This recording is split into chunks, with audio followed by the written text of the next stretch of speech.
Today's episode is brought to you by Tommy Pico's new collection, Feed. Listeners might remember Tommy from my conversation with him last year, where we talked about how he found his voice as a poet and about his relationship to his persona, Teebs. Publishers Weekly, in its starred review, calls his latest collection, Feed, riveting, and says, food, music, sex, and the void serve as means to reveal and dissect the speaker's interior life. Stepping outside of his alter ego persona, Teebs, to wonder about the possibility of a quote-unquote true self, Pico resists the obvious narrative and claims that Teebs, perhaps, is more real than himself. The speaker declares himself a recipe, made of the ingredients of his past and his family, defined by the intergenerational trauma of Native American genocide and displacement. Danez Smith adds, it's Pico's most ambitious work yet, a feast of his signature intellect, humor, and linguistic demolition. Feed is available now from Tin House Books. Next up is the audio of a panel from last summer's Tin House Writers' Workshop. It's a panel on joy, on the craft of creating it on the page, on questions of joy in the process of writing, of what joy is, and why we so rarely speak about its dimensions in comparison to the much discussed and dramatized suffering, sadness, and despair. Elizabeth DeMeo, writer and assistant editor at Tin House Books, is the moderator of this panel.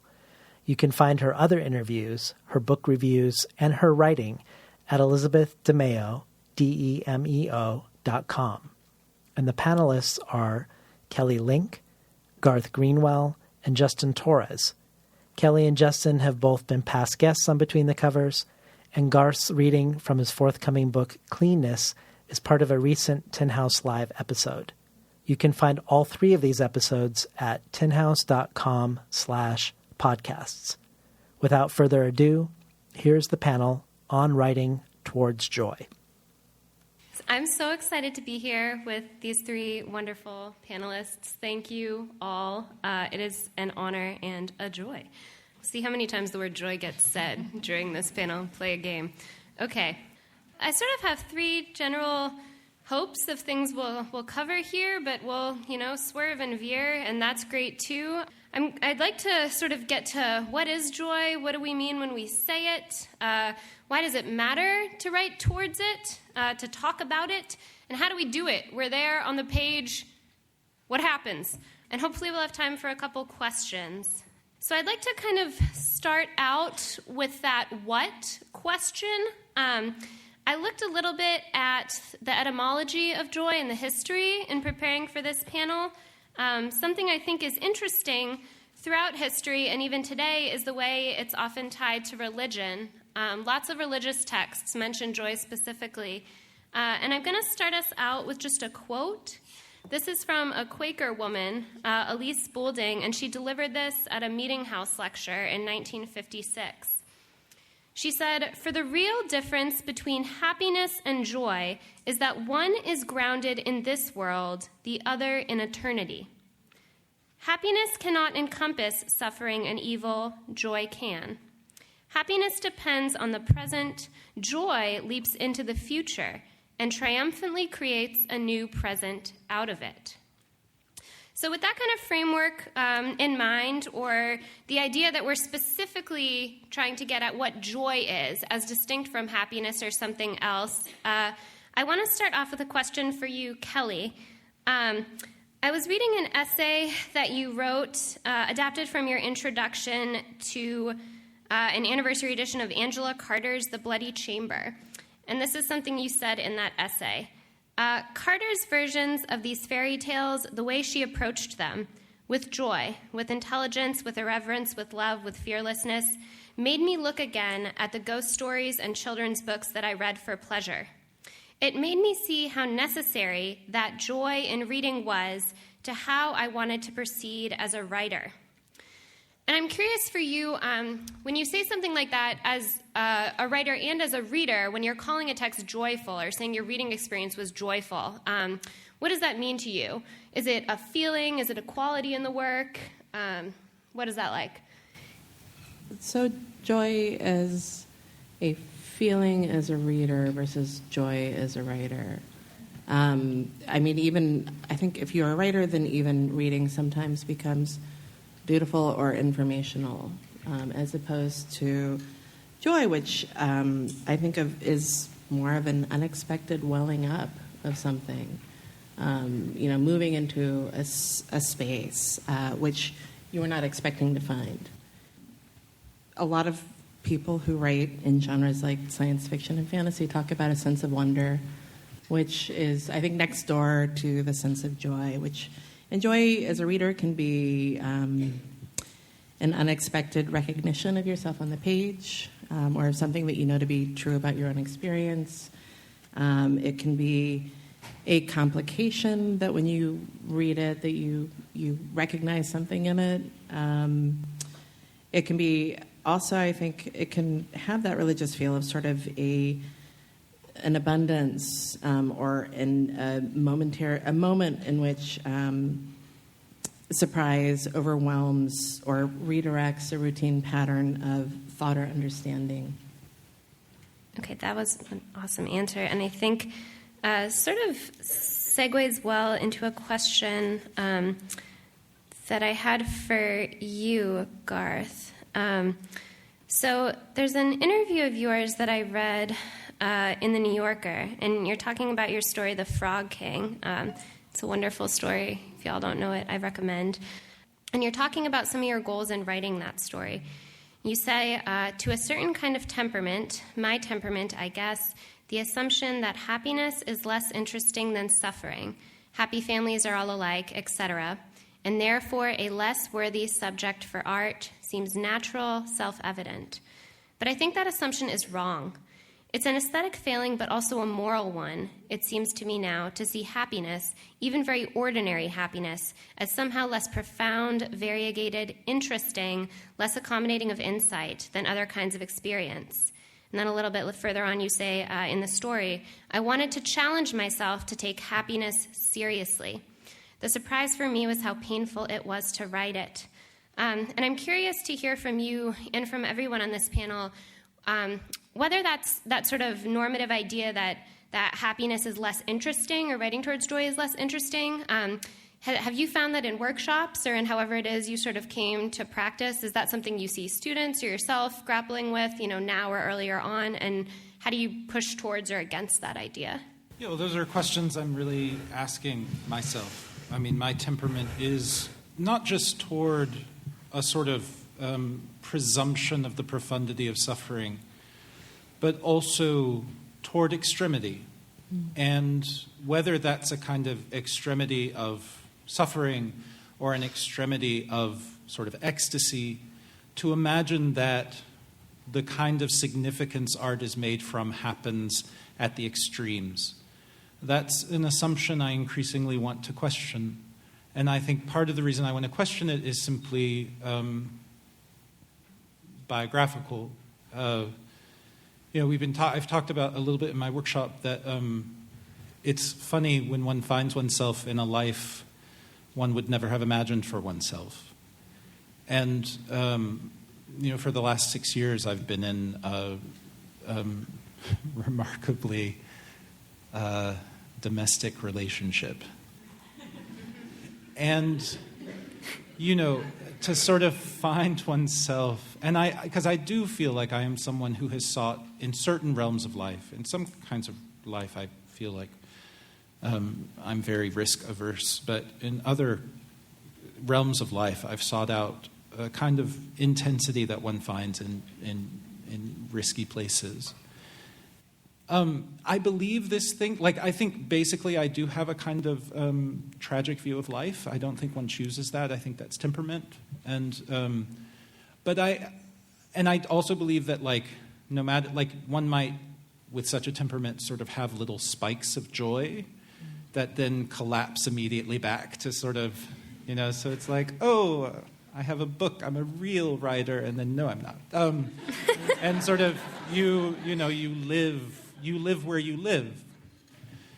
It has been a very destabilizing realization that actually I think being in the relationship that I'm in waking up next to someone every morning and having a very ordinary, unspectacular alleviation of loneliness has, like, just nothing dramatic, just kind of like slightly notched up my, like, sense of contentment. But that, like, slight notching up actually seems to me profound and seems to me a place that literature lives. And so I want to challenge myself to sort of see that as profound, that very ordinary life. I mean, it is my central sort of belief about literature that literature is not art. Art is not about subject matter. That art is not content, but art is a way of seeing, art is a way of experiencing, and that significance lives in how one engages with the world. And so it is a challenge to myself to try to find, in sort of very ordinary circumstances, something that feels to me worthy of art. Thank you. That was incredible. And I think that quality really comes through in your work. And I was sort of going to ask you a question along those lines, and I had this question for you too, Justin. Something that I have encountered in both your book, Garth, and your book, Justin, in particular, What Belongs to You and We the Animals, in thinking about sort of ways to, the how I was talking about, you're on the page, what do you do to get joy on there? A strategy of yours or just an occurrence that I've seen is that your characters will find joy in moments where I, as a reader, don't expect them or where society doesn't expect them to find. And I've been thinking about that as a craft technique or a concept. So giving joy a place where it's not supposed to live, or giving it something to push up against as a way that we might all be able to get at it. Justin, there's an interview you did that I think speaks to that with Electric Lit. Sarah Ortiz is talking about the chapter called Heritage. She says, in this chapter, while the three brothers are dancing in the kitchen, the father shouts at them, "You ain't white and you ain't Puerto Rican. Watch how a purebred dances. Watch how we dance in the ghetto." And then she asks you, she says, "It's clear the kids don't fit in either category. Did this resonate with you?" And in your answer, you proceed to say, and I should preface by saying, for me, that was one of the most joyful scenes in the book, which might feel surprising, but then you also sort of brought it up here. You said, "I think I wrote that scene because there is a certain lose-lose attitude towards being mixed race. You ain't this, you ain't that. And I wanted to express that, but also that's a pretty joyous scene as well. I think that there is a bounty to being able to dip into this or that or the other category." So it's a perfect example to me of what we're talking about, right? Finding joy in that kind of moment. And I'm wondering if you could speak to that. Sure. Hi, guys. Yeah, so I think that the way you phrased it is exactly right. I think that joy, especially on the page and in fiction, works really, really well when it's kind of a way of outsmarting shame or escaping shame or just getting out of shame's clutch and grasp. Or, when I was thinking about this book, when I was constructing this book, I was thinking a lot about joy. And I was thinking of joy in terms of the erotic, the mystical, and the political. And that all three of them need to exist at once for joy, I think, to be really interesting on the page. And so in that scene that you talk about, there's dancing, there's their father, especially the narrator's like looking at his father and his body. It is a very kind of erotically charged scene. It's a very embodied scene. And then there's this kind of mystical element as well, right, where they're trying to understand something, so, like this abstract concept about what it means, what heritage even means, and what their father has been through and what his life has been like. And then it's also a very political scene. And I think that like, for me, I love, like writers I love who are great on joy, there's always those three elements in there. Yeah. Okay, so let's talk about that, joy as a political response. I was hoping we would go there. And we did. And you segued right in. So I was going to sort of ask, is there a fascination with joy, both publicly, like Marie Kondo sparked joy, and in the literary consciousness? But I had seen Lainey Zumas. I saw her in conversation with Miriam Taves recently, and they talked a lot about joy, which I didn't expect, in Miriam's new book, Women Talking. Wendy Walters has a great essay on joy just out in the Iowa Review, and about joy and privilege. And then this week sort of affirmed that answer for me over and over. Joy keeps coming up in the panels that I've heard and the craft lectures. Aro Kwan said the other day, as I'm revising, I'm working toward more and more joy and more delight. So I feel like I have the answer. I don't need to ask the question. I think it is a trend right now, especially in the literary world, not maybe to write towards it, because I think writers are always doing that, but to talk about it and to examine what it is. And I'd like to talk about why we think joy keeps bubbling up as a literary fascination. And one of my theories is that it's a political response to the moment we're living in. Justin, I read your writing on Mikhail Kuzmin's novel, Wings, and that, as you describe it, is a really joyful novel, but coming into the world along with some of his other work at a moment when the Russian government was very repressive, very homophobic. And I think even if we look at other examples, Beethoven's Ode to Joy is another one, super joyful thing in a moment of real political pressure and tyranny after the Congress of Vienna. So throughout history, if you look at joyful work and the public fascination and response to those works, it's in really fraught and oppressive political moments. Do you all see that now? Does that resonate? Yeah. I mean, I think that the Kuzmin thing is great. I mean, that book was written in 1906. Yeah. And it is the gayest book ever. And it was a big hit. And it was in the Silver Age, right before there's this kind of crackdown. And then, a couple years later, Kuzmin dies. But if he hadn't died, he would have been shot, like all of his friends were. But I think that you're absolutely right that one of the things that Kuzmin is saying is that we need to anticipate with joy the new age. We need to anticipate the time in which queer people will be free. And I think that Alain Sisou, or I don't know how you say, she's French, Alain Sisou, she says this, anticipation is imperative. She has this essay she writes called The Laugh of the Medusa, which I highly recommend everybody read. It's like crazy. And it's this 1976 feminist essay, and she's talking about what feminism needs to do is like be in the body, be like in women's bodies, like be erotic. And she says anticipation is imperative. And I think that that's what Doug was saying earlier on this panel. He was talking about joy and making art that's not a reaction against, but that is about art that is about anticipation, right? I think too, joy is a tricky thing, right? Because we're talking about it so expansively and politically as this big force, but it can also be, so many writers, when they talk about joy, they talk about intimacy and how joy is very personal to them. And that's something I see in all of your work. Kelly, I was reading your...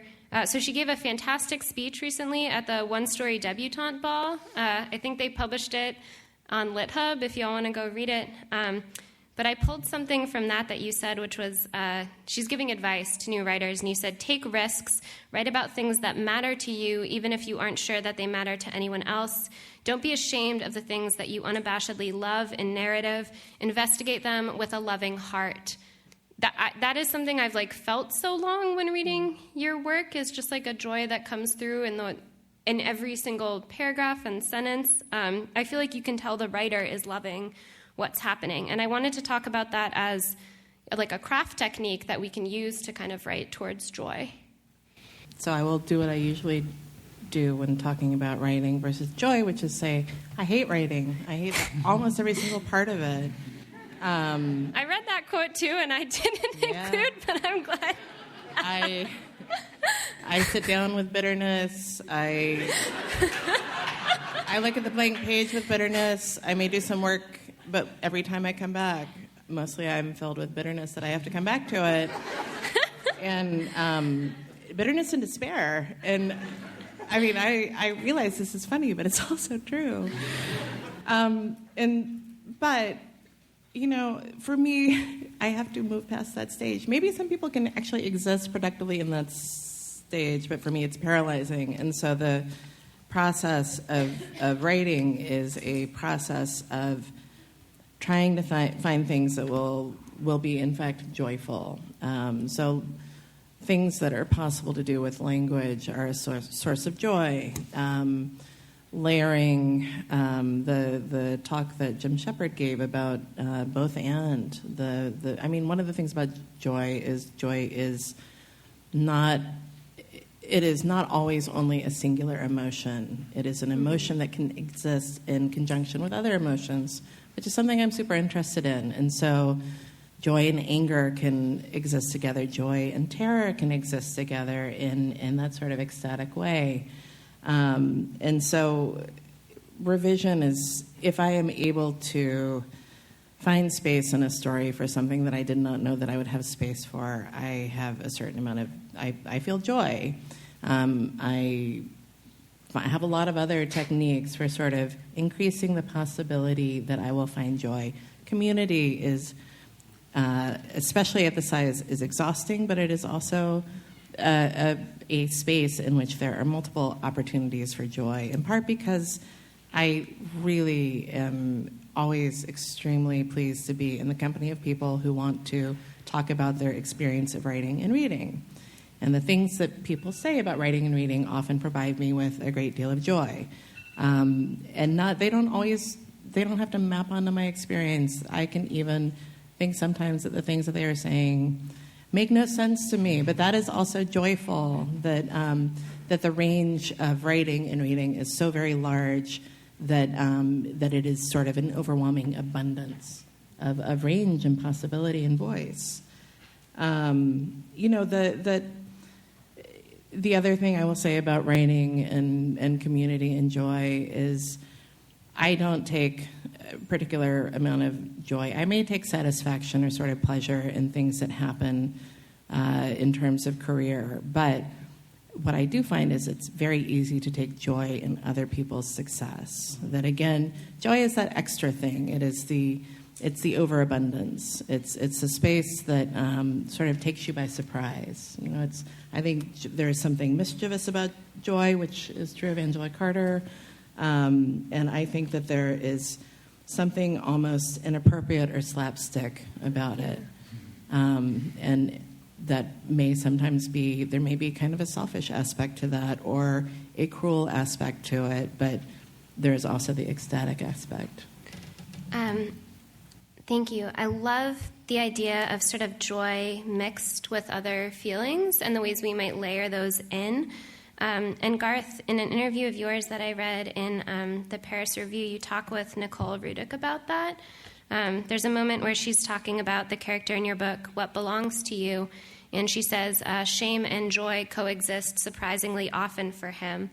And you said in the third section, when he talks about his first experiences of cruising, they're experiences of joy, of great freedom, and they're experiences of a real community, in some ways a supportive community, which is interesting in terms of what Kelly said about community too. And then you continued, I don't want to simply present these as spaces of shame because they're not. But in this narrator's experience of them, they're not places that can be scrubbed of shame. I'm wondering if you could just talk to, that balance, right? Joy, in this case, joy and shame, but what it means to sort of layer it in with something and how it functioned in that book for you. I do think any profound emotion contains its opposite. Like, that is one of the things we mean by profundity. I think I'm on record about not liking craft talks,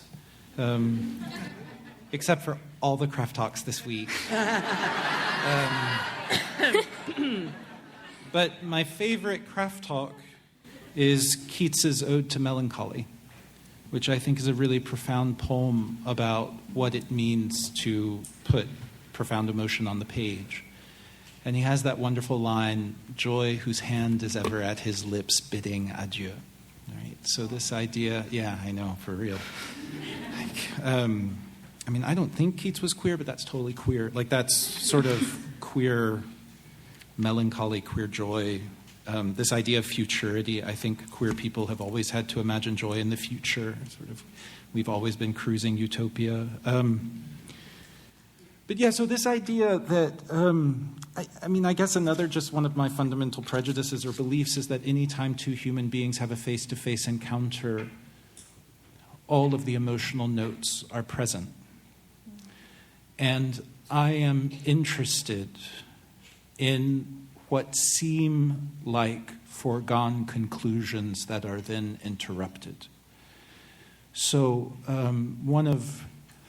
another craft talk I really love is Frank Bedart's poem Borges and I, in which he says, "We fill pre-existing forms, and when we fill them, change them and are changed."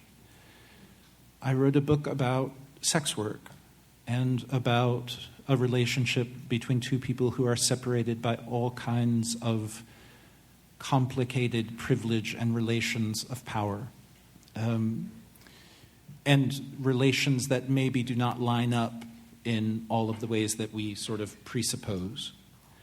But I feel like when you know that you're reading a book about a relationship between two people who met in a toilet underneath the National Palace of Culture, and one of whom pays the other for sex, you can be pretty sure where the relationship is going, that there is a kind of script we expect it to follow. And I was aware that I was writing a book that in important ways followed that script, and that I was not writing toward that like they were not going to magically be able to make all of these gulfs between them disappear. I knew that I did not want to write Pretty Woman. I love Pretty Woman. And Julia Roberts is a goddess, but it was not the novel I was going to write. And yet, even though, I hope, kind of as with Giovanni's Room, James Baldwin's great novel, on the first page of which we know everything. We know how the story ends. We know Giovanni is going to die. We know David is going to have destroyed his life and the life of several others.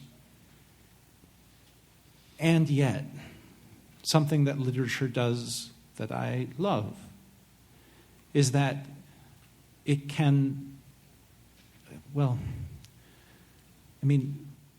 to say that something is lyric, I think, is to say something about its relationship to time. And it might be that... So do you guys know the photographer Muybridge? One of the first photographers who used sort of stop motion. So he has these amazing series of, studies in animal locomotion. And one of the ones that I love them all, but one of the ones that I love is two wrestlers. And it's just, I think it's 6 images, maybe 7 images, where one wrestler is just throwing the other. And when you see the whole series, you know what's happening. There's no ambiguity. It's an entirely legible action. And it's entirely legible that one man is exerting power over another, and that one body is being acted upon. But the image right in the middle, if you take it out of its series and you just look at it, it's this incredibly lyrical, graceful moment of one body folded over another, somehow hanging in space. They could be dancing. They could be, one man could be catching the other. They could be lovers. They're also very beautiful and naked. That image, frozen, feels to me full of possibility, entirely illegible, entirely open to interpretation. So too, I knew that these two characters were trapped in structures they could not wish away, they can't fix, they can't overcome in any easy way. And yet what interested me was this kind of human surplus that I do believe exists even in such structures, where because it is a face-to-face encounter between two human beings, and because while we are trapped in structures, we are not exhausted by them, there was feeling, possibility, a sense of potential that overflowed those structures, didn't defeat them, didn't solve them, but overflowed. And where it did seem for a moment that anything was possible. And so that was what interested me. You know what's going to happen. You know the kind of story you're in. And yet there is all of this surprise and human drama and potential for tenderness and generosity and joy and something that I think I would call love. That is nevertheless part of a very complicated exchange. Yeah, that's beautiful. Oh my God. Okay. Take a second. I think, so I actually have just maybe one more question, then I'd love for y'all to have some questions too. I'm sure there are many. So there's an interview that sort of first gave me the idea for this topic that George Saunders did in 2013 with The New Yorker, and he was talking about the 10th of December. And he sort of spoke to a small fraction of the things you were speaking to, not as eloquently as you just did. But it's about the idea... Take away his booker. Yeah, I mean... I didn't say it. Okay. So he's talking, though, about sort of existing in life and then finding these moments of joy and translating the experience in life onto the page. And he's talking about how when he wrote that book, he was kind of happy in life. And he was like, oh, this is new. What do I do? And he said the idea is that maybe that even within the domain of that big machine, there is joy and justice and contentment. Sometimes you can find yourself between the wheels intact. And you've all been individually sort of speaking to this idea throughout the panel, but I'm curious about that relationship between joy in life and joy on the page. You know, is it I feel joyful, I can write something joyful? Do you have to be in a joyful place in your life in order to do that? Or do you think it's not a one-to-one correlation in the sense that you want to represent joy differently in your work than the way that you've experienced it or the way that you believe it to be? I have to say I was excited about this panel because it did seem to me like some counterintuitive programming. I know, it's like, you're asking me about joy in life? Yeah. Yeah, I mean, I can talk about joy on the page. I have a hard time talking about joy in life. I think it's, but everybody does, right? I mean, like, Blake, like the romanticists talk about joy all the time, right? Like, there's so much joy in poetry. There's so much encountering with joy on the page in poetry. There's a great tradition of it. There's like none in psychology. You know, they don't talk about it. They don't write about it. I mean, it's fascinating and horrifying, but I think that there's something there as well, right? Like we have a difficult time thinking of joy as an affect that is a basis, right? Like to move forward from that, like joy, that like thinking that comes out of joy is thinking that is worthy and valuable, right? We think a lot out of trauma. We think a lot out of pain. We spend a lot of time circling that and studying that and considering its sources and the ways in which it manifests itself and reproduces itself in our world. And I don't think enough time sitting and thinking about the way in which joy manifests itself and reproduces itself and what are the conditions that allow it to flourish. I know I haven't done enough thinking about that. Yeah. I think that there are, because this was the topic, I did spend some time thinking about the sort of places where I'm most likely to feel joy, especially as related to the writing life. And, you know, there are things that occur in revision that are joyful. I think one is redirection or a refusal or sort of a place where you, as a writer, think that the reader is likely to go, where you were able to channel around that in some way, which you hope will be surprising, that feels joyful to me. But in a more physical sense, I I really like driving on backcountry roads, and I really like swimming pools. And writing is not joyful for me, but I do, when possible, try and do work in a place where I can do a little bit of driving and a little bit of swimming. And I actually feel joy in those situations. I think because I'm moving towards something that I know I'm going to be doing, but I'm not there yet. So it is anticipatory. I do, in both of those contexts, in a swimming pool underwater or driving on a road, find that I am able to have a clear space in my head where I can have ideas that seem as if they will be pleasurable to explore. In a way, when I am sitting at my desk, I feel stuck in a place. And many of the things that I need are also stuck in place. Those, the other thing, joy is, I feel that, the thing about joy is it's not a thing. I mean, it is useful, but it's not a thing that you can. It is a thing that exists in a space in which maybe there's not a lot of space for other things to be occurring, or conversely, it exists in a space in which lots of other things are occurring and it is not supposed to be there. And both of those aspects are interesting to me. All right, this was incredible.